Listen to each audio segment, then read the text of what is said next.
السلام عليكم ورحمة الله وبركاته. الحمد لله نحمده ونستعينه ونستغفره ونؤمن به ونتوكل عليه ونعوذ بالله من شرور أنفسنا ومن سيئات أعمالنا. من يهده الله فلا مضل له ومن يضلله فلا هادي له. ونشهد أن لا إله إلا الله وحده لا شريك له ونشهد أن سيدنا ومولانا محمدا عبده ورسوله. أما بعد فأعوذ بالله من الشيطان الرجيم. بسم الله الرحمن الرحيم. لقد من الله على المؤمنين إذ بعث فيهم رسولا من أنفسهم يتلو عليهم آياته ويزكيهم ويعلمهم الكتاب والحكمة وإن كانوا من قبل لفي ضلال مبين. صدق الله العظيم وصدق رسوله النبي الكريم ونحن على ذلك من الشاهدين والشاكرين والحمد لله رب العالمين. قال الإمام البخاري رحمه الله في آخر صحيحه باب قول الله ونضع الموازين القسط ليوم القيامة وأن أعمال بني آدم وقولهم يوزن. وقال مجاهد رحمه الله القسطاس العدل بالرومية ويقال القسط مصدر المقسط وهو العادل وأما القاسط فهو الجائر. وبه قال حدثنا أحمد بن إشكال قال حدثنا محمد بن فضيل أن أمارة بن القعقاع عن أبي زرعة عن أبي هريرة رضي الله عنه قال قال النبي صلى الله عليه وسلم كلمتان حبيبتان إلى الرحمن خفيفتان على اللسان ثقيلتان في الميزان سبحان الله وبحمده سبحان الله العظيم. درود شریف وایي. لما قدرمنو مسلمانانو وروڼو ورځ د جمعې ده. نور کله په شان چې څنګه دارالایمان په دې جومات کې د جمعې اجتماع وي هغسې د جمعې ورځ ده. دغه ترتیب سره بیان کېږي. خو نن په دې کې یو خاص مجلس چې دارالایمان کې د فضلاو د کال اختتام دی، درسي کال، او د دې د سبقونو دورانیه چې په کال کې د شوال نه شروع شي هغه په دې ورځو شپو کې ختم شي. هغه کال تعلیمي د دې ختم شو.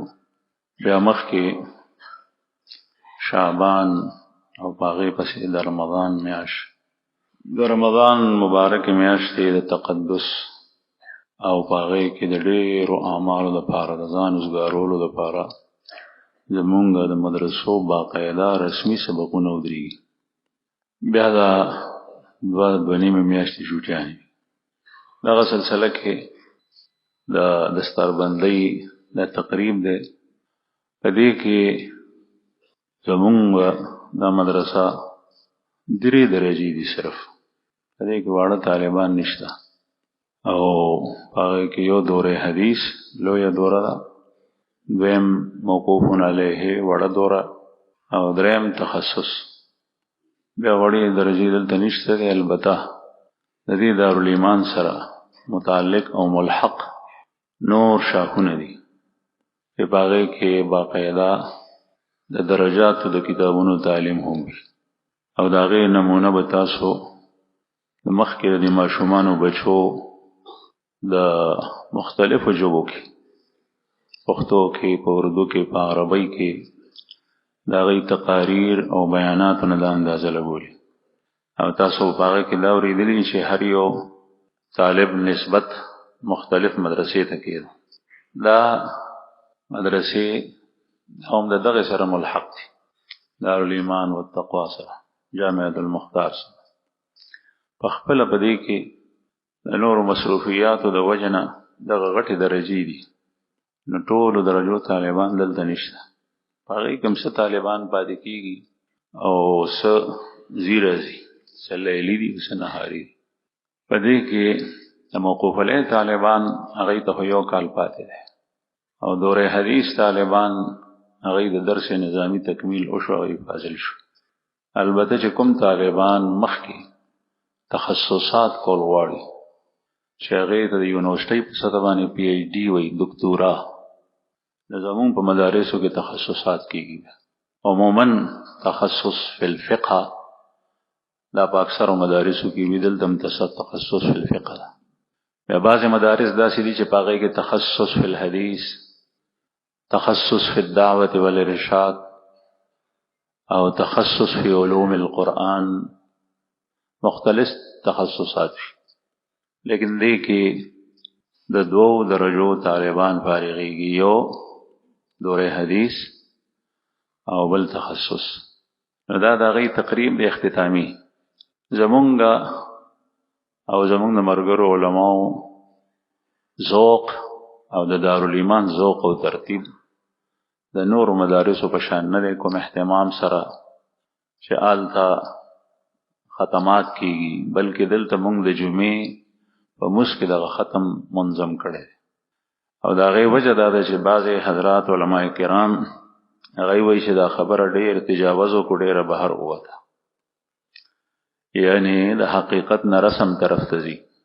نو بهر حال طالبانو د حوصله افزایی لپاره په نن ورځ باندې دستاربندي د ختم بخاری. البته ختم بخاری دو حیثیت دي، یو پاغه کې تحقیقی او علمی بحث دی. هغه تحقیقی او علمی بحث او ختم هغه سورې مخ کې شوی دی او باغې باندې وخت ډیر لګي، تقریبا په باندې 2 غنټې یا 10 منټه د پاسه 2 غنټې باغې باندې لګېدلې. نو دومره وګد وخت عوام الناس عوام رونه کینول او ایثارول لا لغونه ګران شي ډیر. مونږ دا سوچو کو چې هغه تحقیقی او علمی نکات چې بیانېږي او مباحث وینو هغه جدا وشي او دا عام د دستاربندۍ په شکل کې او رسمي ختم هغه د جمعې په ورځ باندې وشي چې طالبانو حوصله افزایی وشي. دا نن چې د ختم کومه حصہ ده نو هغه د واعظ په شکل کې ده او دا مقاصد دي. اصل هغه علمي مباحث هغه خو طالبان کوي په مدارسو، لیکن بنیادی او عملی خبره هغه د دې چې نن کوم بیانې دا اړه په هغه ختم کې نه بیان شي، چونکه د دې تعلق صرف د دې فضلاو سره نه دی بلکې د عام مسلمانانو سرونو دي غرونو سره دي. نو دا غي د افاده لپاره چې غي ته خیر ورسي، دا غي وجنا د جمعې په ورځ باندې دا شوه دی چې جمعې مستقیم رونه راځي غي مشارک شي او د دې فضلاو سره چې کوم ملمانه یو کس دو کس څوک راځي نو چې غي هم په دې کې شریک شي. تمام مخه ته چې کوم کتاب پروت ہے دا د امام بخاری رحمه الله کتاب دی او زمونږ په مدارسو کې دستاربندۍ د ختم بخاری تقریب دا یو دا عظیم کتاب دی چې د قران کریم نه پس چې هغه د الله جل جلاله کلام دی، د الله خبرې دي، هغه پسې د رسول الله صلی الله علیه وسلم خبره، هغه کې ډېر کتابونه لیکل شوي دي. د خوب پیغمبر صلی الله علیه وسلم خبرو ته احادیث وي. رسول الله صلی الله علیه وسلم په کوم موقع باندې څنګه وینا کړی و، څنګه یو سړی کار کولو منع فرمایلی و، په کوم کارونو باندې د الله رسول سکوت کړی دی، د رسول الله صلی الله علیه وسلم احوال حالات او معمولات سو، پیغمبر علیہ الصلوۃ والسلام په عبادتو کې معاملاتو کې معاشرت کې حقوق او آداب په ادایګۍ کې د غي خپل عمل سو کردار سو دې ته حدیث وي.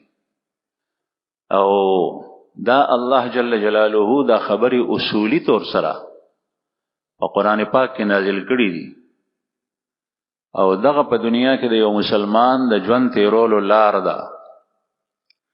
لیکن دا غي نمونه صورت هغه به څنګه د موږ مسائل خو به زه واورم هغه به بیان شي لیکن موږ چې زه کوم نو چاته وګورم زه نور عبادات کول غواړم نو د هغې بیان خو ما واورېدو لیکن هغه خو صرف د ژبې او د بیان حد پورې دی د هغې عملي نمونه به زه چا نه زده کوم معاملات زه کول غواړم او زه به د حرامو نه ځان بچ کوم او حلال به اختیاروم ځکه چې زه یو مسلمان یم زه د نورو قومونو د خلکو په شان نیم چې هغوی مادر پدر آزاد شتر بے مهار په شان چې څنګه معامله کوي که هغه سودي وي که هغه رشوت وي که هغه حرام وي که هغه حلال وي که هغه هر څه چې وي هغوی کوي زه به هغسې معاملات نه کوم زه به هغه کوم چې زما رب ما ته کوم اجازت راکوي او په کوم باندې چې زما رب زما ما منې کوي هغې نه به زه ځان بچ کوم د هغې نمونه به څه زه چې په کور کې د خپل بیبي سره او د خپلو بچو سره وخت تېروم نو د دنیا قومونه چې هر څنګه تیری هغه به تیری لیکن زما یو لار ده په حیثیت د مسلمان به زه په کور کې وخت څنګه تیروم بیا چم گاوند سره به څنګه سلوک کوم د خپل خپلوانو سره به زما څه سلوک وي د مور او پلار سره د رونو خویندو سره د عزیزانو او رشتہ دارانو سره به زما څه سلوک وي معاشرت د هغې بیان خو ما واورېدو لیکن د هغې صورت بسی نمونه بسی رسول الله صلی الله علیه وسلم کردار الله جل شأنه موږ ته په هغې کې ښکاره کړی ځکه قرآن کریم کې فرمایي لقد کان لکم فی رسول الله اسوة حسنہ اگر تم اپنی زندگی کی راہ میں کوئی نمونہ ڈھونڈنا چاہتے ہو تلاش کرنا چاہتے ہو تو تمہارے لیے اللہ کے رسول اور اللہ کے پیغمبر میں بہترین نمونہ ہے تم کسی اور کے پیچھے مت چلو پہ یہودی پس مزہ پہ عیسائی پس مزہ پہ پیرنگی پس مزہ یو کمیونسٹ پس مزہ سوشلسٹ پس مزہ آغا نظام چې هغه مادر پدر آزاد وي سیکولر ازم دی لیبرل ازم دی په هغې پسې مزه الله جل جلاله ته مسلمانې ستا دپاره الله پاک یو نمونه راستولی ده هغه د رسول الله صلی الله علیه وسلم ذات اقدس دی نو نبی کریم صلی الله علیه وسلم دغه احادیث تر اوسه پورې محفوظ دي او دا به تر قیامت پورې محفوظ وي ثم ان علینا بیانا الله جل شانه وی پیغمبر علیہ السلام تھا چې مونږ ستا په سینه کې قرآن نازل کو ستا په دې ژبه باندې د دې قرآن تلفظ دا به مونږ ادا کوو داسې وایه ته ډېر زیات فکر مکو دا به مونږ ستا په ژبه دا کلام جاری کوو ثم ان علینا بیانا او د دې تشریح او بیان دا بیا زمونږ په ذمه دی هغه رسول الله صلی الله علیه وسلم د ژوند خط و خال د هغې کردار د هغې ناسته ولاړه د هغې معاشرت د هغې معاملات د هغې عبادات هغه دي دې ته زما عزتمندو علم وایي د کوم علم فضیلت چې راغلی دی په قرآن پاک کې په احادیثو کې هغه همدغه علم دی قرآن کریم کې الله پاک فرمایي انما یخشى الله من عباده العلماء اللہ سے دل میں خشیت رکھنے والے اور اللہ سے ڈرنے والے وہ علماء ہی ہیں علماء دی او کم سڑے چې هغه د الله صفات او پیجنی او د الله نه یریږي دا عالم دی اگر که د باقاعده مدرسه کې سبق نی ویلې د کړوړه د رسول الله صلی الله علیه وسلم د سیرت او د حدیث موافق دي د قرآن کریم مطابق دي دا عالم دی باقاعده رسمی علوم چې د صرف او د نحو دا ویلی دی وکنه زمونږ په اکابرو کې حضرت حاجی امداد الله مهاجر مکی رحمه الله په هندوستان کې چې زمونږ د تصوف سلسله د هغې سره لګي او مدار د تصوف د سلسلو هغه باقاعده رسمی عالم نو لکه د مولانا قاسم نانوتی رحمه الله پشان یا مولانا رشید احمد گنگوہی رحمه الله پشان یا د شاه ولی الله رحمه الله پشان لیکن د علماء د غي سره تعلق او د ژوند روح او حقیقت اهل علم دا غین غشته دي، دا غین غشته دي. مولانا رشید احمد گنگوہی رحمہ اللہ نے چاہتا پوچھو آپ اتنے بڑے محدث ہو کر پھر حضرت حاجی صاحب سے کیسے بیعت ہوئے؟ دمر لوی محدث ہوئے، طالبان اتانا استفادہ کولا تو دا حضرت حاجی صاحب نسنگ بیعت ہوئے. اخو حاجی صاحب مولانا سے بتنوئی، شیخ الحدیث وتنوئی، فقیح الہند وتنوئی، شیخ الاسلام وتنوئی، حضرت حاجی امداد اللہ مہاجر مکی رحمہ اللہ تدا غن سنگ بیعت شو، غی سرتا تعلق سنگ پیدا شو. مولانا رشید احمد گنگوہی رحمہ اللہ سرد دے چھ علم سر تقوا واللہیتو ہر سو جواب ورکوئی. ہماری مثال ایسی تھی جس طریقے سے کسی کے پاس مختلف قسم کی مٹھائیاں ہوں لیکن اس کا ذائقہ اسے معلوم نہ ہو، یا کسی انصاری کے پاس جڑی بوٹیاں تو ہیں لیکن ان کے خواص معلوم نہیں ہے کہ اس میں کیا اثر ہے، کس بیماری کے لیے ہے. ہم نے یہ ذائقے حضرت حاجی صاحب سے لیے، منگا حاجی صاحب صلی اللہ علیہ وسلم دا ذائقے آغا وقت معلومی شو دا سنگ خواگدی سنگ ذائقہ دا پدیک. حضرت حاجی صاحب رسمی عالم نو لیکن دی تو وہی عالم. حضرت مولانا قاسم نانوتی رحمہ اللہ وسر بیعت تعلق دا دوارا یو وقت کی تیر شی. مولانا قاسم نانوتی رحمہ اللہ نے چاہتا پوسک تر دا علوم دیوبند بانی دمر لوی عالم او بیا دا حضرت حاجی صاحب سرتا تعلق دا بیعت دا سنگا. و تیو فرمائل کہ ہم نے قرآن کریم کی تفاسیر پڑھی تھی، احادیث کی کتابیں پڑھی تھی، شروحات پڑھی تھی اور سارے علوم پڑھے تھے، لیکن جو علوم حضرت حاجی صاحب کی صحبت میں جا کے دیکھے یہ علوم ہم نے نہیں پڑھے تھے. دے مطلب دانو شغد دے علم نے علاوہ بلی علم نا امدغ علوم آنے غیت لل، لیکن اغ ناشنا مشکلات چاگہ حل کے دل عملی شکل سر پتہ نہ لگے دا یا ذہن کے غیر سر تشویش ہوئی اغا دا سے خلق پر صحبت کی اغا حل شو دیتے ہوئے لیکی کی خشیت. انما یخش اللہ من عباده العلماء او کچری و عالم باقاعدہ ٹول کتابون اخلاص کی صفا صفا کرخا کرخا کتاب دے ختم کل لیکن پاغا کی خشیت پیدا نشو، خشیت دا اللہ نے یرا. نظمونگا کابر علماء کرام وی چھ دا علم دا تفیدہ نور کی اللہ جل شانہ دی زمونگا دا خشیت نصیب کی. زما عزت مندو دا دے علم ضرورت دے پا دنیا کے دا جوان تیرول لار اللہ جل شانہ دا خولی دا فورز دا قیامت بانے با اللہ تپوس کے جتولی غلط چلے دی کچری دا بندہ ہوئی چھ ما تا خو پتا نوا نو اللہ پاک با فرمائی تا تا ہما جوان در کڑے و شپیتا کالا جوان دستا او یا کالا سلویخ کالا پدے کتا دا نشد دا کولے. تر دوم رپوری رازی چھے کچری یو وینزا چھے داغے نکاح داغے مالک او آقا کڑی وی دا یو غلام سر او دغه وینزا آزاد شوا حر شوا دا غلامینو دا وینستوب نا اوتا دیتا شریعت خیار ورکڑے دیخ اغیتا خیار ایتا کوئی چتا دے زور خاون سر پاتے که دل غواړي او کنا نو چغوی چې زه د سره پاته کېدل نه غواړم نو باس دا نکاح به ماته شي. دا اوس خاون نه دی. رسول الله صلی الله علیه وسلم په زمانه کې داسې شي وو. بریره وینځوه مغیث غلامو د دواړو په خپله کې نکاح شوي وه، یو غلام دی یو وینځه ده نکاح شوي ده.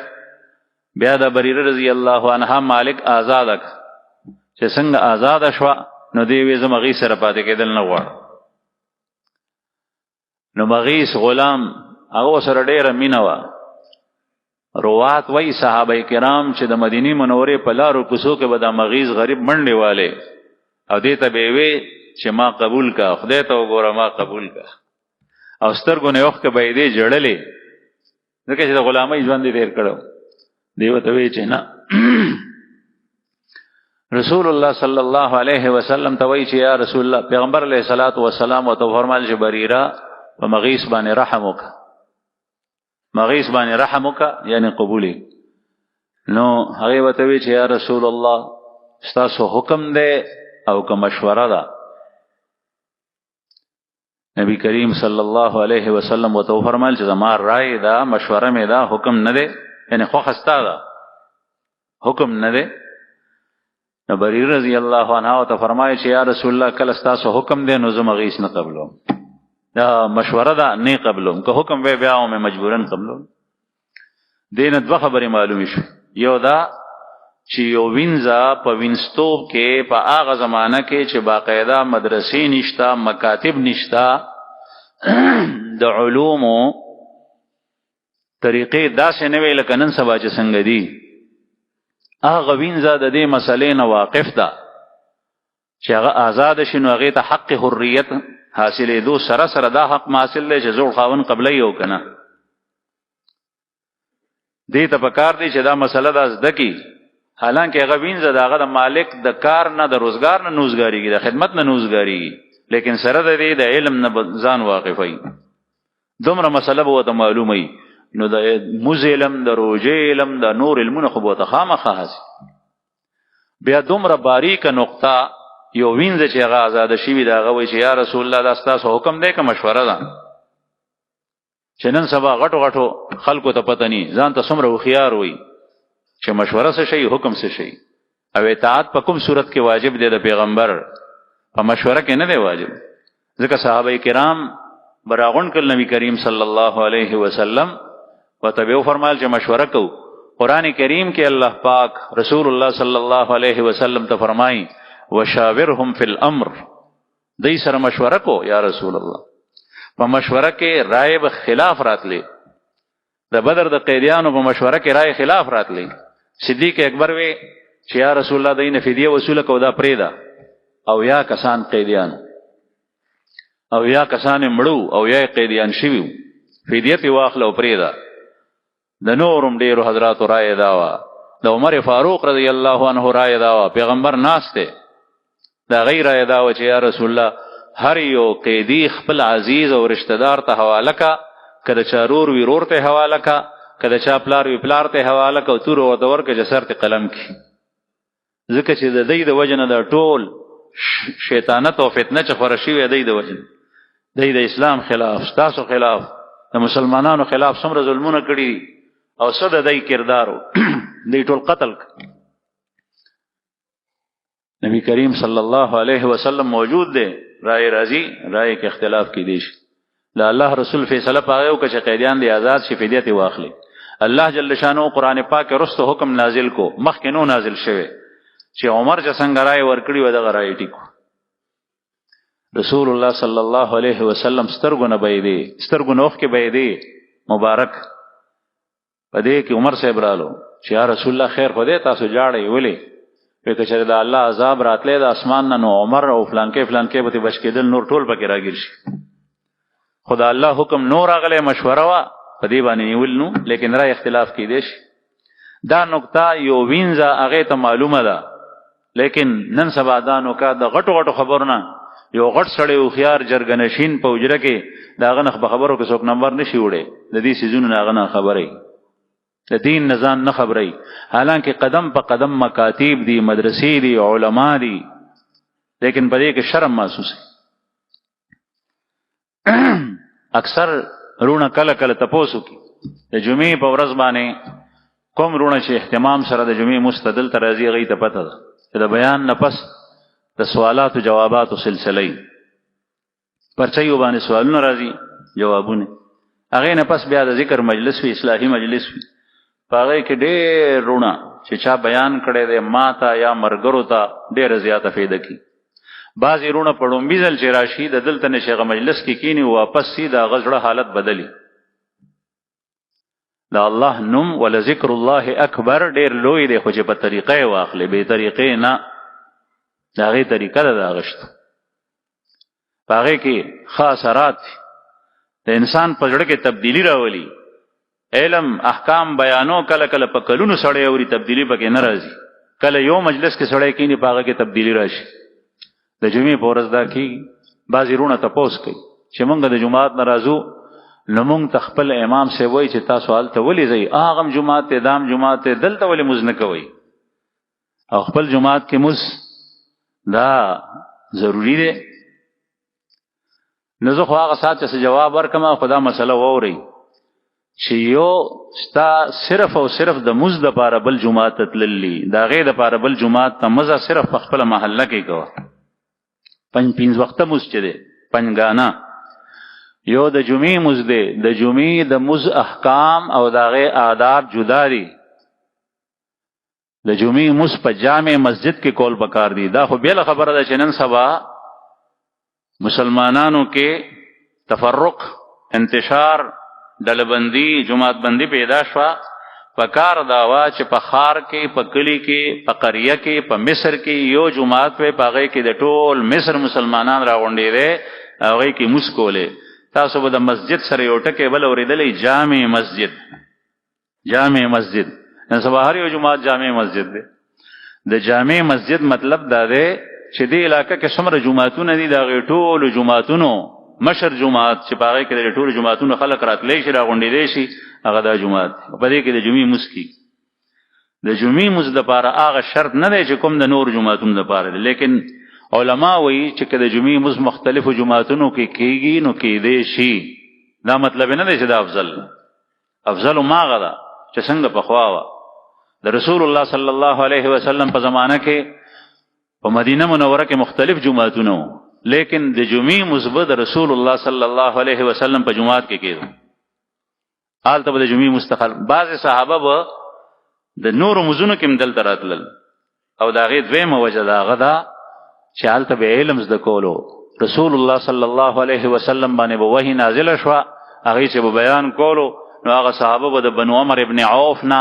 بنو سالمنا بنو سلمنا بنو عبد الاشهلنا بنو حارثنا التنا براغلی وغيبه علوم واغشتل ځان سره وړل وي دلته د جمعې په ورځ باندې د سوالات او جوابات او اهتمام وي کستا سو مولانا صاحب د خپل علماو قدر کوي دا غي احترام کوي دا غي عزت کوي دا غي د خرچي خیالم ساتي لیکن کچرستا سو عالم تاسو تدا علوم او مسائل نخي نبي اغه زه تتلی شي چې کوم ځای کې دا مسائل بیانېږي چې ستا استفاده وشي ته د دین نه خبر شي او کاغه بیانې نبي اغه زه نه بل چته مزه او ما غزه کې کینه د اهل علم نه علم واخله دا علم ضروری دی زه تاسو ته ډیر نه په دې مختصر وخت کې یو دو واقع بیانو د رسول الله صلی الله علیه وسلم یو صحابي دی عقبه ابن حارث رضی الله عنه مکه مکرمه کې واده شوه دی بخاری کی حدیث دی کتاب کې مکه مکرمه کې واده شوه دی د مینی وخت د خزي سره تیریږي یو ځل کوړته یو بډای رااله هغه بډای دته وای چې تا استاد خزي ته ما پي ورګړي تا استاد خزي ته ما پي ورګړي دي ته مې ورګړې او چې کله یو زنانا دو ماشومان الکو جینې داغه ته واخلی په ماشوموالي کې 2 کالو کې دنخه نو دې سره حرمت رضاعت ثابتيږي د دې په خپل کې نکاح حرام ده د دې مطلب دا شو چې دا د خزي سره نکاح نه کیږي سره د نکاح څنګه کړی ده حضرت عقبه رضی الله عنه وته فرمایل چې ما ته خو پته نشته ما ته خو تا مخ کې نه ویلي ما ته زما اهل عیال او ټبر نه ویلي زما د خزي ته پته نشته ما ته پته نشته ته څنګه وې چې تا ته ماته درک هغه حدیث مبارک صرف دا خبره ذکر ده باقی د دې زنانه نور بحث نشته صرف دا یو خبره و چې د خلینه اوته هغه بیا مجلس نه لاړ دغه صحابي سره فکر پیدا شو دا د دین فکر دی د دین فکر د الله د بندګۍ فکر چې یو زنانه د هغه زما رضای خور کیږي شک پیدا شو اوس به څنګه چل کوم زمونږ معاملات سرګن حرام وي مونږ سره دا فکر نه چې دا بسمو هغه سود دی کا هغه رشوت دی کا هغه غصب دی کا هغه پردې جیداد دی کا هغه هر څه چي دي تاسو کول ته ضرورت نشته ځکه چې دنیا سره محبت دی حد ته تل دی چې مادیات په دینیات باندې غالب دي دین رستو دی ماده مخ کې ده اگر که په حرامه طریقې د دنیا مختلف حرام او ارتکاب کیږي. ابل ورځ مې یو حدیث مبارک کتو باغې کې و چې کوم سړی داغه ټول عبادت سم وي، موزه سم دی، روزه سم ده، هر یو کار سم دی، تر دې چې معاملات سم دي، خو لور خور ته میراث نه ورکوي، نو دی په ورځ د قیامت جهنم کې. ځکه چې پردی مال هغه د سره پاتې ده، پلار یې مړ دی، د خور ده او د پلار یې لور وه او د پلار نه لور ته میراث ځي، لذکر مثل حظ الانثیین، که د سړي دوه دي نو د لور یوه ده، لیکن دی ورته میراث نه ورکوي.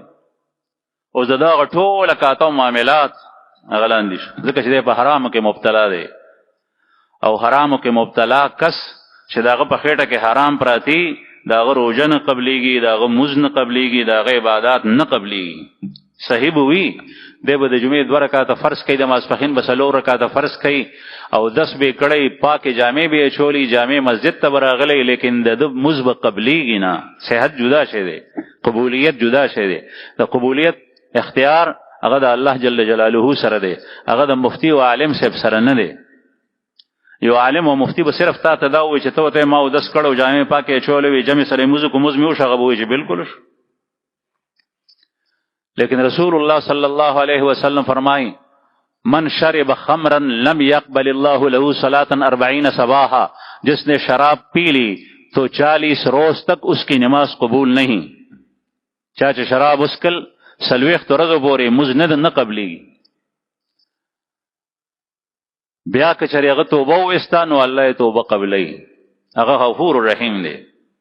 نبی کریم صلی اللہ علیہ وسلم و عبداللہ ابن عمر ابن عاص فرمائیں چې په یو مجلس کې به مونږ کله کله شمارل، نو سلزله به د الله رسول داوي رب اغفر لي وتب علي انك انت التواب الغفور، رب اغفر لي وتب علي انك انت التواب الغفور، رب اغفر لي وتب علي انك انت التواب الغفور. اے زما پروردگار ما وبخې او زما توبه قبول کړي، ځکه چې تو توبه قبلونکې او بخونکې استغفار به وي. او د الله رسول ګناه نه کوله، هغه الله جل شانه معصوم کړي او د ګنا نه معصوم او بچ، لیکن سره د هغه بیدای. نو که چېرې توبه یې وسته، شراب یې څښلي وو، توبه به یې قبوله شي، مونځونه به یې سم شي. او که ویې نه وسته بیا یې وڅښل 40 ورځې پس، نو لم يقبل الله له صلاة 40 صباحا، 40 ورځې بیا مونځ نه قبلي. بیا چې توبه وسته نو توبه یې قبلې، بیا په درېم ځل داسې وکړل نو بیا نه قبلې، په څلورم ځل چې وکړل نو حدیث مبارک کې راځي چې بیا دې توبه وباسي نو توبه یې نه قبلې. هغه ولې وجه څه ده؟ حالانکه توبه خو الله جل شانو چې سړی ژوندی قبلې. محدثین حضرات لیکي چې دغه وخت کې د 4م ځل باندې یا 5م ځل باندې چې کله دې توبه وباسي، هغه توبه رسمي ده، هغه حقیقي نه ده. ځکه چې په دې زړه کې د شراب او د نشه او د هرې نشې نشه چې کوم دی نو داسې راسخ شوي ده، کلکه شوي ده چې دې توبه وباسي نو ټول پام یې هغه نشې ته دی. بعضې سړی توبه کوي، مونږ چې ماشومانو نو غوږونو ته مو لاس وړل چې توبه توبه کې غوږونو ته لاس وړل ضروري نه دي، توبه کې اخلاص ضروري دی. توبة نصوحا، خالص توبه وباسه، رجوع کا الله ته، رسمي نه. نو عرض میں دا کول زما عزتمندو چې عقبہ ابن حارث رضی اللہ عنہ سره فکر پیدا شو، د دین فکر په ځان کې پیدا کړ، د ایمان فکر پیدا کړ. په دغه سیز باندې کافر تاسو وਹੀ چې تا کې د خپل دین او د ایمان فکر نی، د آخرت فکر نی، د رسول الله صلی الله علیه وسلم د کردار او د سیرت اختیارولو فکر نی، د الله د راضی کولو د خوشنودۍ فکر نی، په دې لار وی کافر وی په بل لار دی نشي واله. چې کله دانی تب برای نام مسلمانے په نوم باندې حقیقی مسلمان باندې،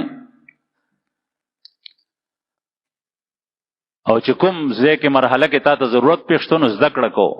نو عقبہ ابن حارث رضی الله عنه د مکې نه روان شو، رسول الله صلی الله علیه وسلم حیات مبارک ژوندی و، مدینه منورې ته لاړو. مدینه منورې ته مکې مکرمه نن سبا په موټر وې باندې تقریبا 4.5 کیلومتره لار ده. او هغه زمانه کې خدا سي نیخ لنو ځکه چې مخ کې غرم راځي، چپریم راځي، داسې خطرناک ځایونه راځي چې په هغې باندې سړی سورلۍ سره پیاده نشي تللی. داسې بتلل راتلل.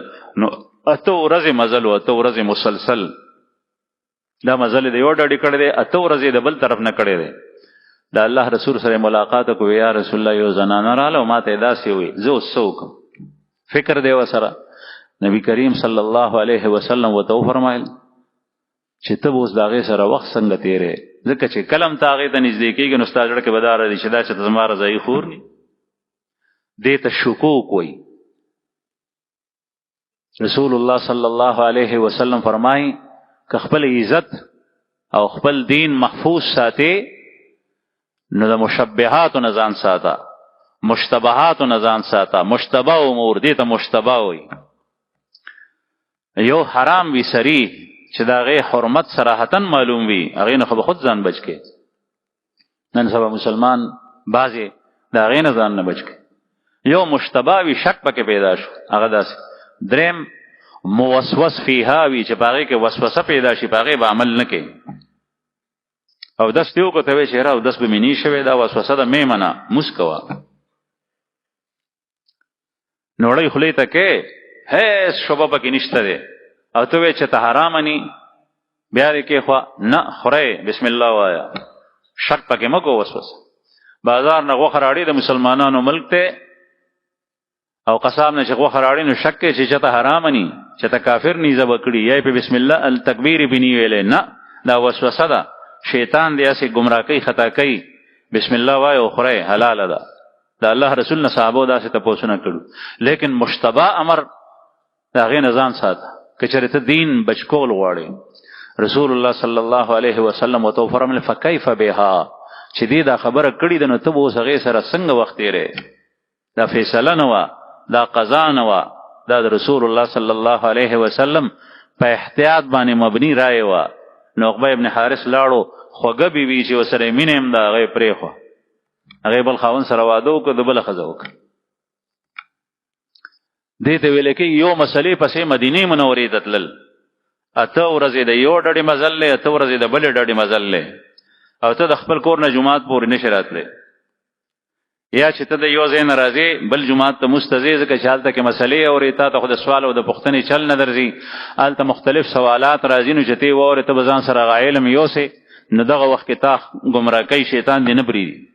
مختلف دلایل ستا مخې ته راشي. که تا ته په خپل ځای کې علم حاصلېږي نو هغه ځای کې بېشکه یا هلته د اهل علمو نه خله علم زده کو، په هغې باندې عمل کو. زما عزتمندو علم ډېر ضروري. دا کتابونه په دې علومو کې لیکلی شي. هغه فضایل چې د علومو قرآن پاک کې راځي یا د رسول الله صلی الله علیه وسلم په احادیثو کې، هغې نه مراد دا علم دی. امام احمد ابن حنبل رحمه الله وی العلم ما جاء من فوق، علم هغه دی چې د بر نه راغلی دی، د فرښتې په واسطې سره په انبیاو نازل شوی دی، په آخر کې په سید رسول خاتم النبیین محمد رسول الله صلی الله علیه وسلم باندې نازل شوی. دا علم دی. دا د میتھس علم، دا د فزیکس علم، دا کیمستري، دا فلانکې، دا ډینګړې، دا علوم خو ټول انسان ایجاد دی، دا هغه تخلیق دی، او دا جایز دی، ناجایز نه دي. خو چې شرعي ضابطو اصولو کې دن نه چې د هغې د حد نه بهر ووتل، نو دا بیا نه دي جایز. هغه جایز دي. د ځمکې نه د رنګونه کنه په ځمکه کې سره راوباسه، سپین زر راوباسه، اوسپنه راوباسه، کوله راوباسه، ګیس راوباسه، تیل راوباسه، لیکن د هغې خپل حدود دي، په هغه حدودو کې دن نه. او د هغې یو مسله ته بیان کوم، هغه دا چې کله دا خزانه راووته نو 4 برخې ستا او یو خمس د بیت المال. او بیت المال هغه دی چې په هغه په مختلف مداتو کې صرف کېږي، نه د حکمرانانو په خېټو کې، بلکې دا چې څوک مستحقین دي په هغې باندې به تقسیمیږي. د هغې خپل تفصیل ټول په دین کې شته. دا طالبان او دا علما دغه مسائل وایي، دوی ته معلوم وي چې دوی نه تپوس وکړي، دوی درته وایي. دا ټول راوباسه په خپل علم باندې. دا علم هر یو سړي ته په ذهن کې الله پاک اچوي، خو د هغې کې به حلال او حرام کې تمیز په دې علومو سره کې، جایز او ناجایز کې به فرق په دې علم سره کې، روا او ناروا کې فرق په دې ګسوټۍ به ګوري. چې ته وایي روا دی نو بیا یې اخله، چې ته وایي ناروا دی نو بیا نه. اصل علوم هغه دي. ما په خپله سکول کې مې سبق وی ختم خوش صفا او خوش خطی کې تکړه ما پر کلاس کې را سره چا مقابله نشو کوله الحمدلله. نو سکول چې مې بس کو نو دا غې نه پس بیا یو ځل استادانو راغستم وې چې راشه مونږ ته په سکول کې په دیوالونو باندې چا کنګو کلی کایو. نو پاغه باندې ما ته وی دا اولی کا دا د مدرسې نه ډېر مخکې خبره ده. طلب العلم فریضه علی کل مسلم و مسلمه. طلب د علم فرض دی په هر مسلمان زنانه او نارینه باندې. نو دین مراد علوم د دین، علوم اخروی، علم د موز، علم د روزه، علم د عبادت او علم د معاملات او علم د معاشرت. دا علم دی هغه علم ست ضرورت دی هغه مزد کو. د فرض کفایه په درجه کې غم شته لیکن هغه د دنیا علم دی. هغه فضایل چې کوم بیان شوی دی هغه د هغې نه دي، موږ ټول په هغې سبانه فټ کوو. دویم د تدارس کوم زما عزتمندو چې د دې علوم حفاظت انتهایی ضروری دی. داسې ادارې پکار دی چې په هغې کې دا علوم خالص وي. ته د دنیا خپل روزګار کو، ته تجارت کوا، ته زمینداری کوا، لیکن په خپل معاشره کې په خپل علاقه کې خپل بچی، خپل رور، خپل کشر، خپل گاونډي، یو کس د خپل محلې نه او د قریې نه داسې مختص که چې هغه علم ته وباسئ او چې کېدې شي دنه نو د هغې اخراجات هم ټول په شریکه باندې برداشت کوئ او دا کس وباسئ چې د علم حاصل کړي چې ستا کلي ته او محلې ته بیا واپس راشي، بیا تا ته هغه علوم بیانوي، هغه نه په دې څیزونو کې راهنمایي اخلا. ټول که باقاعده علوم نشي حاصلولی نو خیر دی، ضروری علم حاصل کړي چې ته باندې ژوند تېرولی شي، لیکن ټول علوم د دین هغې دپاره یو کس او یو فرد داسې په علاقه کې پکار دی. که یو ښار یو علاقه کې یو قسم داسې عالم نی نو ټول ګناهګار دي. نر ښځې به ټول نیولی کېږي ځکه چې هر چا خپل وس کولی شو. ما ته یاد دي مونږ چې یو مدرسې ته تلو نو ډېر خشتر رواج او مزېدار د محلې تقریبا نیم کلی هغه ما سره راووتو. زه به کراچۍ ته تلم، هلته مې سبق وی، بوډاګان مو په ډانګورۍ باندې راوتل، ځوانان مو هم راوتل، په ژمي کې په اوړي کې چا به د بس اډې پورې را سره لاړل، سړکه پورې، څوک به سټیشن ته ګاډي کې بتلونو سټیشنه پورې به رالل، لکان ځوانان. دا به زما رونه ټول نو، لیکن د کلي خلق به ټول لاسې وو چې هغوی به دې سیز ته اهمیت ورکولو چې دی سبق ووایي. یو کال چې مې تېر کو نو یو دوکاندارو ډېر خبرلوس و، ډېرې خبرې به یې کولې. ما ته وایي شابه وایي کال دې تېر کړی دی، موږ ته به تقریر کې. ما ته تقریر نه راتلو. ما وی چې یا الله زه به څه وایم؟ هغه وی چې نه شابه ثابت کال دې تېر کړی، ثابت کال کې ما ضربه ضربه ضربو ضربه ضربتا ضرب نه دا زده کړي. ما ته وی چې تقریر د هغوی امید د دې عالم سره وابسته خلکو سره به دا فکر و. اوس خلکو سره د دې خبرې فکر دی چې دا علوم محفوظ نشي، دا غیر محفوظ شي. په دې کې هغه علوم عصري علوم راننوځي. ما تاسو ته وایي چې د هغې سکول ضرورت دی، د یونیورسټۍ ضرورت دی، د هغې څیزونو ضرورت شته، هغه په خپل ځای باندې دی، خو هغه د اسبابو په درجه کې دی، د وسایلو په درجه کې دی. دا ادارې دا تا ته مقاصد ښیي، مقصد ستاسو دی، مقصد حیات. وما خلقت الجن والانس الا لیعبدون. پریان او بنی آدم الله پاک فرمایي ما د بندګۍ دپاره پیدا کړي. دا د بندګۍ علوم ښیي، دا مقصد دی. ستا کپړې ستا ضرورت دی، د کپړې د جوړولو علم دا زده که. ستا سر کلول، ویښته برابرول دا ستا ضرورت دی، دا علم دې زده کړي. یو نه په دوکان کې هغه دې کوي. نن سبا نومونه جدا جدا دي. یو زمیندار علم هغه به زمیندار ته پخوا پته وه دغه وخت کې غنمو کر پکار دی نه دی پکار، فصل به ډېر کېږي لږ به کېږي، کومې طریقې د ډېرولو دي، کومې طریقې نن سبا هغه واوړېدو اګریکلچر ته. زرعي یونیورسټیاں، زرعي یونیورسټۍ دي، په هغې کې غټ غټ پروفیسران وي، په هغې پې د دنیا پیسې په هغې باندې خرج کېږي. لیکن اوشل څه زمونږ سره چې هغه لاره باندې دجالي فتنې ټولې رالې زمونږ ادارو ته، او زمونږ د زمیندار واګې او اختیار د دجال لاسو ته لاړې. لکه څنګه چې په اس باندې سور تشې او د اس کیزې چې کوم دی نو هغه بل چاته ورکې او ته اس غلول غواړې نو اس به څنګه ځي؟ ځکه چې هغه یې نه پرېږدي. زمونږ تخمونه هغه پخوا زمیندار پوهېدو چې دا تخم کېږي، دا ډېر آمدن کوي، دا لږ کوي.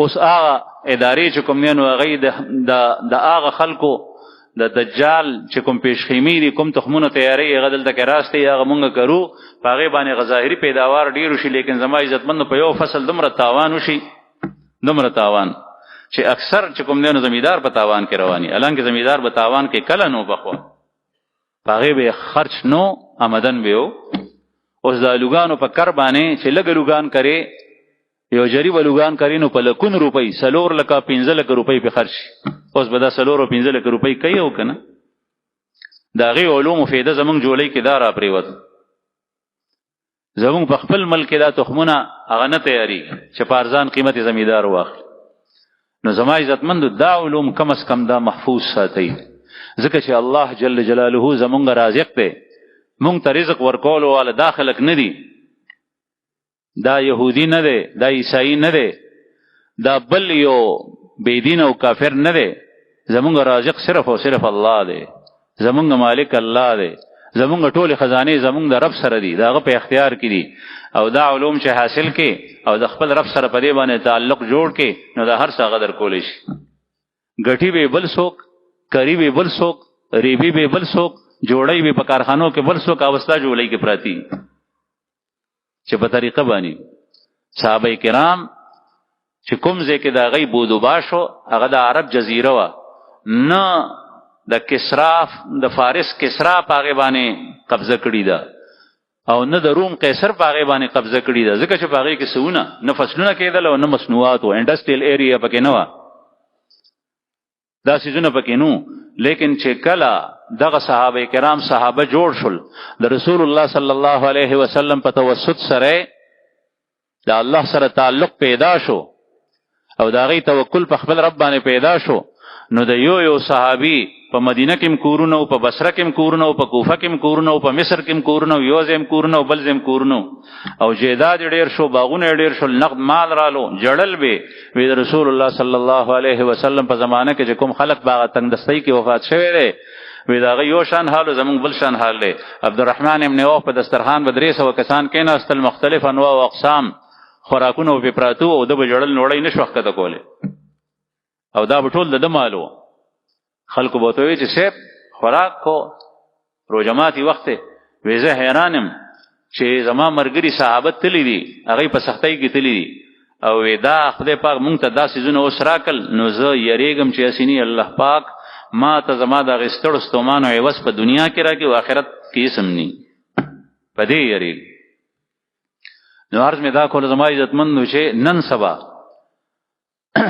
پدې ادارو کې بعضی خلک دا غواړي چې دا علم پاتې نشي ما تاسو ته مخکې ویلو کراچۍ نه راتلم په جاز کې یو کس ما ته وایي چې زموږ په مدرسو کې دا کمې دی چې په دې کې دا علوم نشته دا کالج او یونیورسيټي علوم پکې داخلول غواړي ما ته په هغه کې دا دینی علوم داخل کا چې هغه دین زده کی هغه خاصه مزده کوي بل دا چې دا غي نه فائدہ تاسو څومره واغشت مونږ سره د چې زمونږ یونیورسيټیانې زمونږ کالجونه څومره پیداوار دي څومره الکان تکړه تکړه ذهین او قابل لاغینه چې کوم دینو اوزی بارد لیکن هغه ته میدان د کار نی هغه د بلک ملک تلاشي د کافرو ملک تلاشي هغه خپل چې څومره سیز د کړي دی په خپل ملک هغه د هغه جوړی کې هغه ټول خیرونه ورځي دا ملک دا هغه د منافع نه دا هغه د فواید نه محروم شي هغه خلق په کار کوي قیمتي اشخاص او افراد نه کارونه واخلي چې سیاست کړي دي ذهین خلق ته هغه بکار لګیا کوي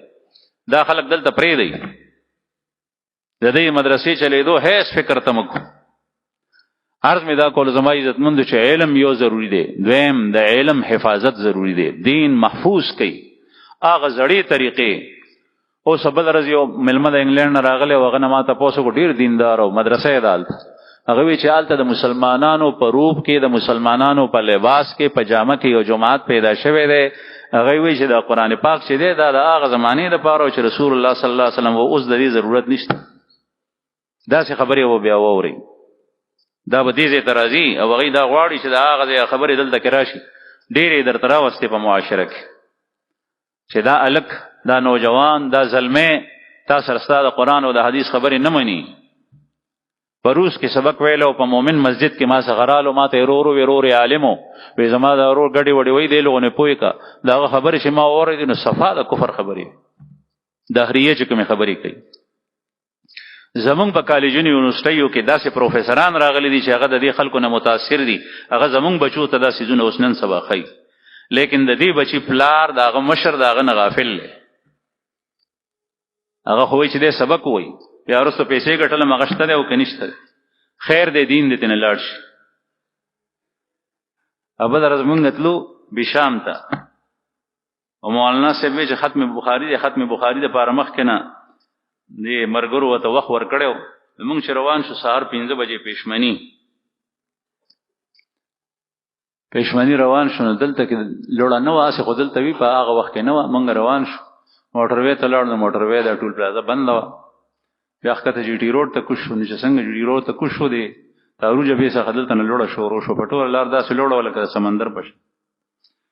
نو زمونږ کلي جهانګیري ته چې زه رسېدم هغې نه لا دې خوا شیدو راځي، شیدو ته ورسېد سهار مونځ ما هلته کولو، نو زمونږ 1.5 غنټه لګېدلي وه یا په کم 2 غنټې.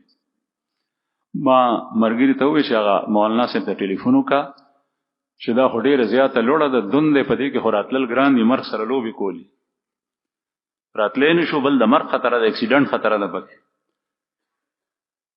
نو هغه جواب کې وایي هغه خو خپل سوچ کې ډېر ښه سړی و، مونږ ملګری دی ډېر ښه مولانا صاحب، هغه ملګري ته وایي خیر دی داسې مسله نه ده، وایي راځئ ورو ورو که ناوخته راورسېدی خیر دی. نو اکسیډنټ او مرګ څه مسله نه ده، مطلب ما ورته وایي چې داسې مسله نه ده نو ختم به څنګه کوو، که مونږ راځو په لاره م اکسیډنټ وکړو مړه شو، یو سړی دی که هغه نه مسلمان دی د هغه نه ایمان پاتې شي، دی په روس کې په امریکا کې په دې ځای کې د هغه استاد هغه ته هغه څیزونه ښیي چې د هغه نه ایمان او دین پاتې شو، بیا وایي چې خیر دی داسې مسله نه ده، خو چې دی سبق ووایي چې ایمان ترې لاړو نو څنګه مسله نه ده، دا مسلمانو نوم پې د مسلمان دی، ټاپه پې د مسلمان لګېدلې ده، لیکن هیڅ مسله نه ده. که مقصد فوت شي خیر دی، او هغه دنیا هم وهمي ده، توهمات دي، پته لګي نه چې قسمت کې شته او که نشته. زمونږ کلي سره خوا کې نږدې کلی دی، یو لږ ښه ذهین او قابل د مور او پلار ته توقعات و علوم یې پوره کړل، په اسلام آباد کې انټرویو و، واپس یې راتلو اکسیډنټ یې وکړو، چوري شو. دا د دنیا علوم دي، د دنیا هغه علم دته یو ذره فایده ورنکړه، د دین علم چې کله مدرسې ته ځي او په لاره کې شهید شو نو دا به ورسره ځي انشاءالله. نو عرض مې دا کول زما عزتمندو چې د دې حفاظت دا دویم ضروري. دریم امام بخاری رحمه الله چې کله دا کتاب ختمی په آخر کې حدیث ذکر کړی دی او باغې کې رسول الله صلی الله علیه وسلم دی حدیث په ضمن کې یو دوه خبرې دي. یو دا چې وزن د اعمالو بکیږي، خو پیغمبر صلی الله علیه وسلم فرمایي کلمتان حبیبتان للرحمن ثقيل خفيفتان على اللسان ثقيلتان في الميزان سبحان الله وبحمده سبحان الله العظیم. دوا کلمې داسې دي چې هغه الله پاک ته ډېرې محبوب دي او هغه په ژبه باندې آسانې ویلی کېږي او هغه په تله د میزان کې ډېرې درنې دي. حدیث نه معلومیږي چې زما عزتمندو د انسان خبرې او اعمال دا به په ورځ د قیامت تللی کېږي. دا به څنګه تللی کېږي؟ دا به مخکې تپوسونه کېدل، لیکن نن سبا یو عام مسلمان دا تپوس نه کوي، ځکه چې د مسلمانانو په ذهن کې دا ټولې خبرې رالې. تا سره په موبایل کې میموري کارت دی، د هغې خپل وزن دی، تله ده، تا خبرې وکړې هغه تللی کېږي. ستا په موبایل کې چارج تللی کېږي، ستا د بجلی په میټر کې بجلی تللی کېږي، د ګیس په میټر کې ګیس تللی کېږي، د هغې خپل وزن کانټه ده. د مریض تبه تللی کېږي، د هغې خپله کانټه د ترمامیټر. هوا کې خشکي او تری تللی کېږي، د هغې خپله آله ده. دا ټول څیزونه تللی کېږي. هوا تللی کېږي، پخوا هوا تول چا منلو نه، اوس هر یو سړی مني. په موټر کې سفر کوي 30 پونډه، په یو پایه کې چې کوم دی نو هوا راځي، دا پیمانه ده، تله ده. ټرکونه تللی کېږي، پخوا به صرف غنم جوار دا څیزونه به خلکو ذهن ته راتلل، نور نه. نو چې څنګه دا تللی کېږي نو داسې به وزن د اعمالو کې ګناه به هم تللی کېږي او نیکي به هم تللی کېږي. یو چابړي کې به نیکي اچولی کېږي، بل چابړي کې به ګناه اچولی کېږي. تا چې څومره څه کړي، خبرې چې د خلینو کومې راوتی د نیکی او د ګناه، د قرآن کریم تلاوت دې کړی دی، د الله ذکر دې کړی دی، علم دې خولی دی، امر بالمعروف دې کړی دی، نهی عن المنکر دې کړی ده، د واعظ و نصیحت خبرې دې کړي دي، چاته دې ښه خبره خولی ده دا به بیل تللی کېږي یو چابړي کې. او چې کومې د معصیت او د ګناه خبرې دي، فحش خبرې دي، د زنانو پردی خبرې دي، غیبت ته چغلی ده، دا به بیل تله کې اچولی کېږي، دا دواړه به تللی کېږي. اعمال او اقوال، وان اعمال بني آدم وقولهم یوزن، امام بخاری وایي چې اعمال او اقوال دا دواړه به تللی کېږي. دا خبر ځان سره په زړه کې غوټه کول پکار دی یو مؤمن ته، مسلمان ته. مونږ د دې استهزار نه کوو چې بیان شنو به ومنو چې یو شته دی، لیکن استهزار نه کوو. مونږ به پخوا چې د دکان نه سودا راړه چې ماشومانو نو پیسې به کمې وي، نو په کورونو کې به غنمو، کندو کې به غنمو، نو بیا به راته کور کې میندو جولۍ کې غنم راکړل، وی بچی دومره دا راړه، دومره دا راړه، دومره دا راړه. نو غنم به اول زمیدار دا دکاندار اوتلل، سیر غنم بو، 2 سیره بو، 3 سیره بو، بیا به هغه په پیسو کې بدل کړل، د هغې په حساب سره به سودا راکوله. چایو پاڼې به یې راکړې، غوړي به یې راکړل، دا به یې راکړل، دا ومراڼو. نو غنم چې ډېر وړي تول به دروند وي، او چې صفا وي که ګوڼو وهلي نو بیا دغه شي سپک شي، ځکه چې ډډ دي اوس. او که چېرې غنم نه وي، د غنم په شکل کې بل څه وړي، دکاندار به یې لرې وغورځوي چې دا خو د خاور او لوټې راوړي، یا دا د جوندر راوړی دی، دا خو آخري غنم نه دي. کوټه اعمال چې اخلاص پکې نه، ریا و پکې، هغه واپس شي. زرګر ته د زرو په ځای باندې ګیلټ یوسه او هغې ته د زرو اوبه ورکړه، هغه به یې لارې ته ولیږي چې دا بل چاته یوسه، چاته دوکه ورکړه. بهر حال د اعمالو وزن شته، دا به تللی کېږي. اوس تا خوښه ده ځان ته نیکۍ ډېرې او که بدۍ او ګناهونه ډېرې. او مسله اصول دا دي چې د روایاتو نه ثابت ده، که چېرې ستا د نیکۍ او چابړې دروند شو نو جنت ته به ځي، او که د بدۍ او د ګناهونو د معصیاتو چابړې دې دروند شو نو جهنم ته به ځي. الله مو دې وساتي. بعضې اعمال داسې دي نیکۍ چې هغې کې اخلاص ډېر وي، ایمان ورپسې ډېر وي، نو ظاهري صورت به د هغې کم وي، لیکن وزن به ډېر وي. ځکه د الله رسول فرمایي چې دا کلمې ثقیلتان فی المیزان، د دې وزن ډېر دی. اوس په دې باندې الله او د الله رسول خو پوهېږي، موږ نه پوهېږو، ځکه په دې څیزونو باندې ایمان راړل او په دې باندې عمل دغسې کول پکار. کوم عمل پسې چې لږم وي، د الله رسول فرمایي چې راتلونکي زمانو کې یو سړی د غر عمره ورکړي، نو زما صحابه چې یو مد د الله په لار کې صدقه کړي، د هغې اجر دی ته نه رسېږي. ولې؟ په دې یو مد پسې، په دې لږ پسې، یو نیم کیلو پسې شاته چې کوم ایمان دی، کوم اخلاص دی، هغه غر مال صدقه کولو کې هغه اخلاص او ایمان نشته.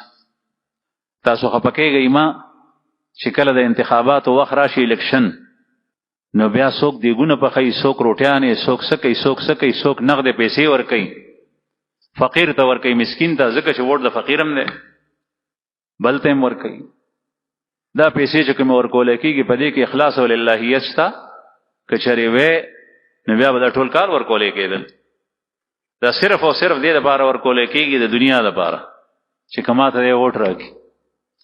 دیګونه پخېږي، راځئ خوراک کوئ، چای څښئ، بسکټ خورئ، وریجې خورئ، دا څیزونه خورئ.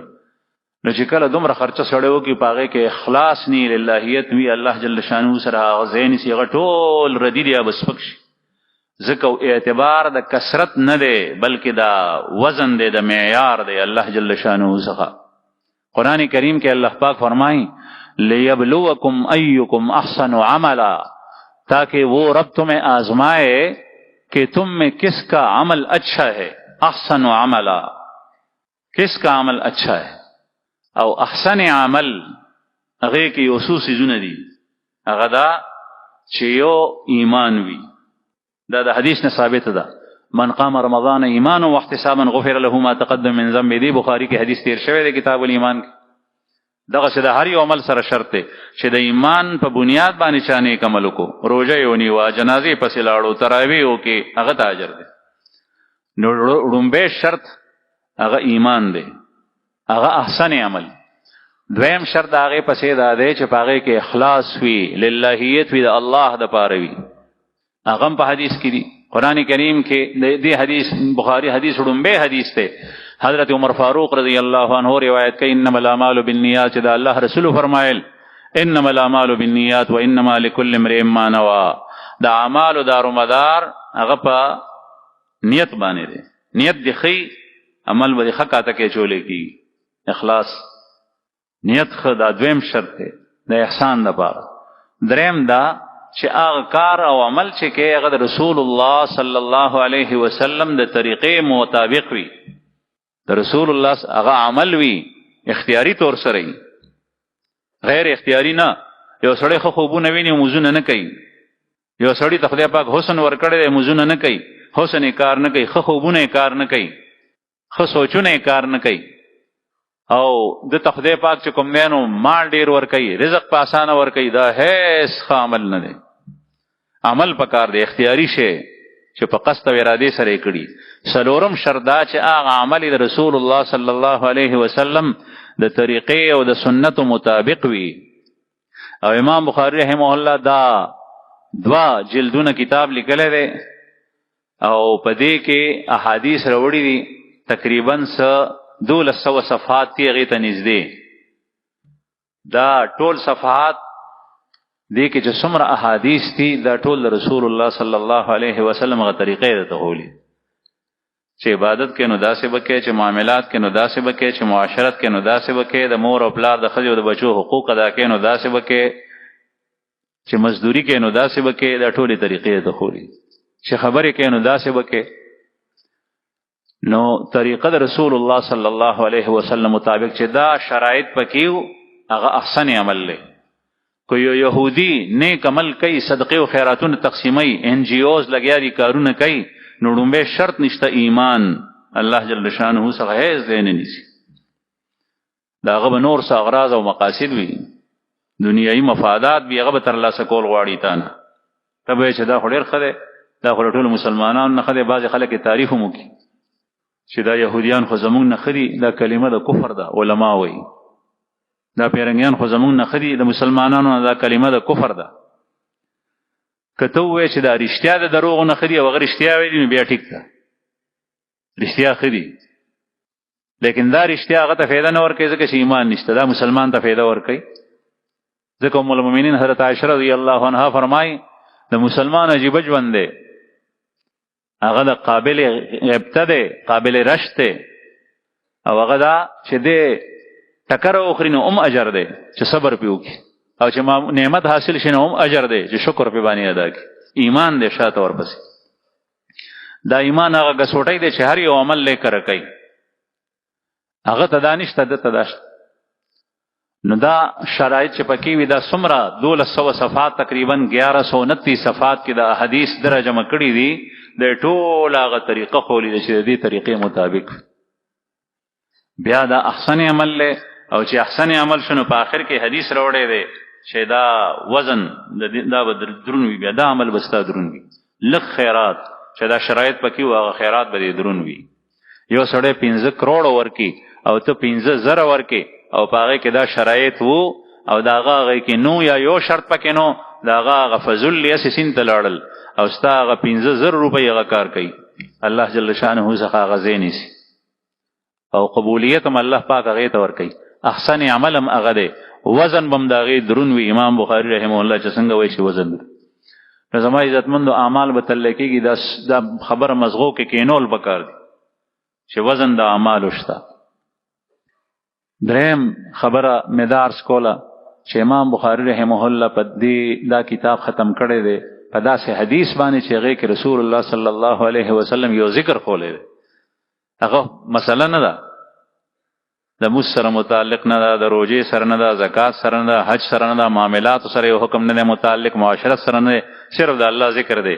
په 2 کلمې داسې دي چې هغه الله پاک ډېرې خوښې دي چې څوک یې وایي، په ژبه مسانې دي، وزن یې دروند دی په تله د اعمالو. سبحان الله وبحمده سبحان الله العظیم. ذکر د الله ذکر په کثرت سره کوي، د الله ذکر. او دې کې اخر کې دا راړلو اشاره ده په اول کې نیت او په آخر کې د الله ذکر چې اخلاص هم پکار دی او د الله په نوم سره عمل شروع کوم او ختموم. ځکه چې موږ روټۍ خورو نو بسم الله په ابتدا کې او په آخر کې الحمدلله، دا الله په ذکر سره شروع شو، دا الله په نوم سره ختم شو. دا عمل مباح بستا باعث د اجر وګرځي تا ته او په خدای ثواب درکړي. مسلم شریف کې حدیث دی چې کله دروازه خلاصې نو بسم الله وایا، چې بندې نو بسم الله وایا، او چې بسم الله دې په وې نو شیطان پکې تصرف نشي کولای، شیطان دا ور نشي خلاصول. مونږ د غل نه یریږو، غلم شیطان دی چې ستا مال غلا کوي، تا په فتنه کې مبتلا کوي.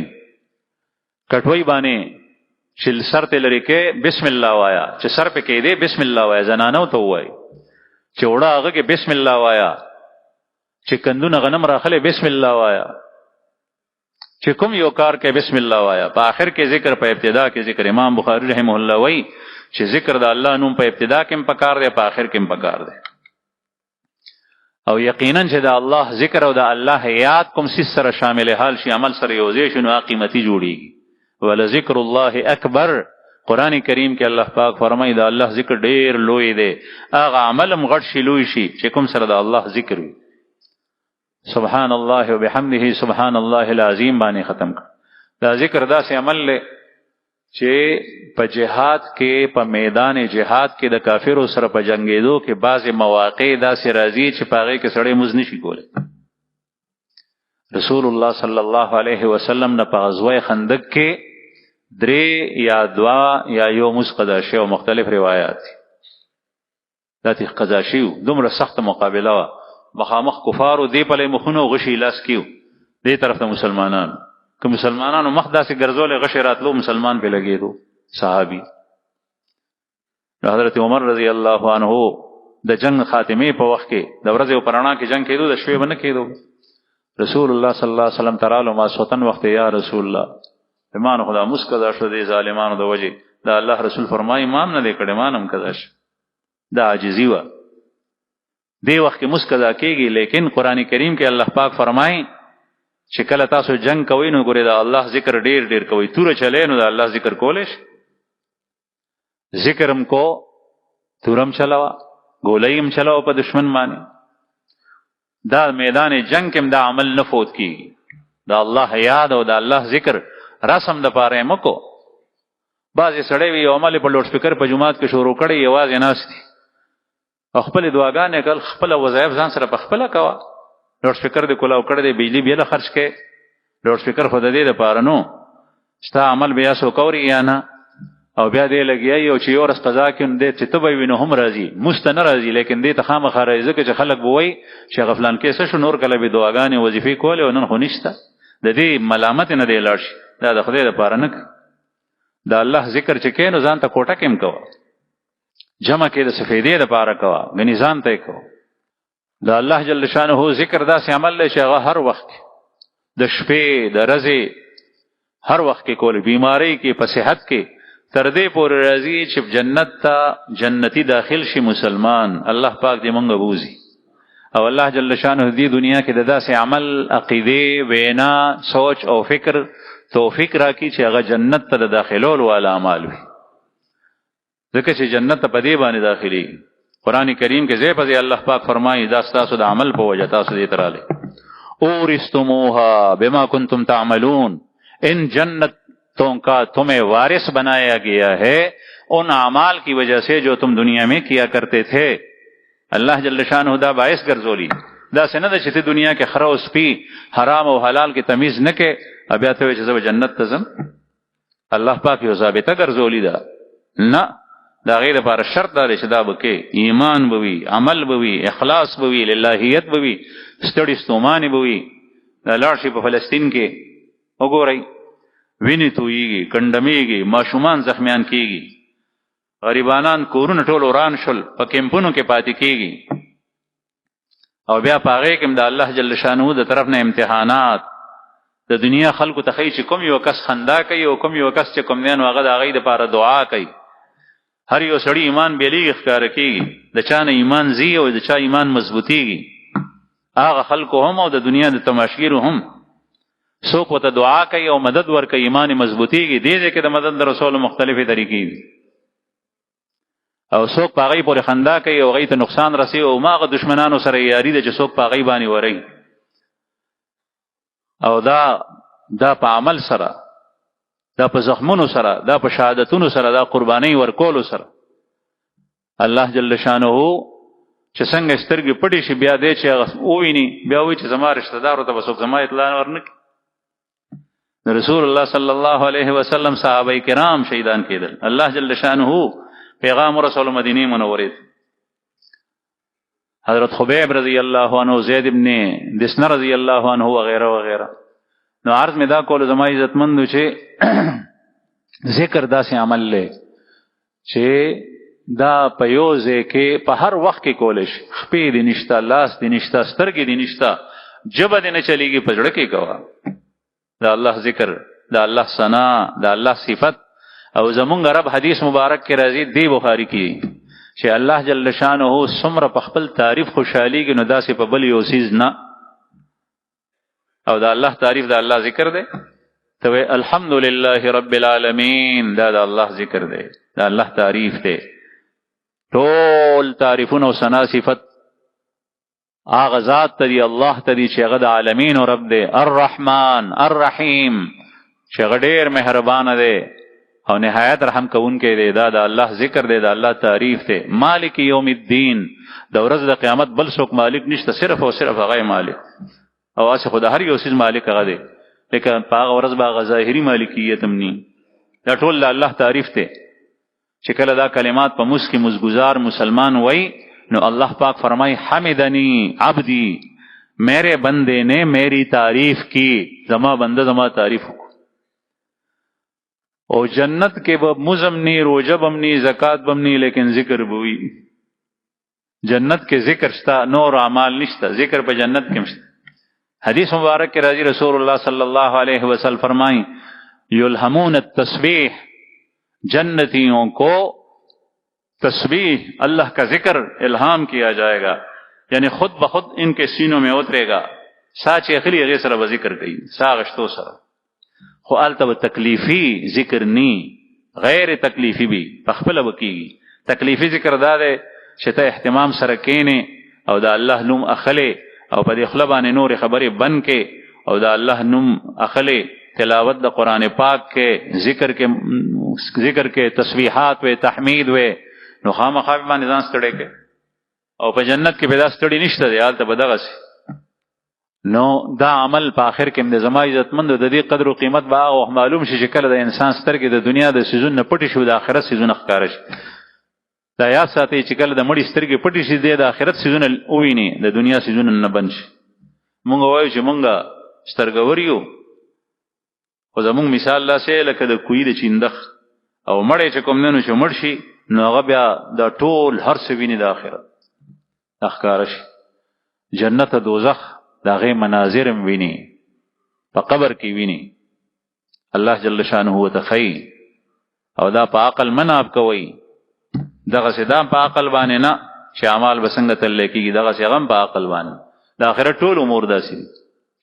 نو عرض می دا کول زما عزتمند چې یو د دین سره تعلق، بل د دین سره تعلق د پاره د غي علم، بل د خپل مدارسو د مکاتبو د علم حفاظت، سوچا علم حاصل کی چې هغه بل سي سره ګډ ني، او بل د الله جل جلاله سره تعلق د حمد او ثنا او د تعریف د ذکر په شکل کې د دې کلمات وزن او په آخرت کې بیا معلومیږي چې څومره وزن او هر یو کس وایي چې کاش ما ډېر ذکر په دنیا کې کړی.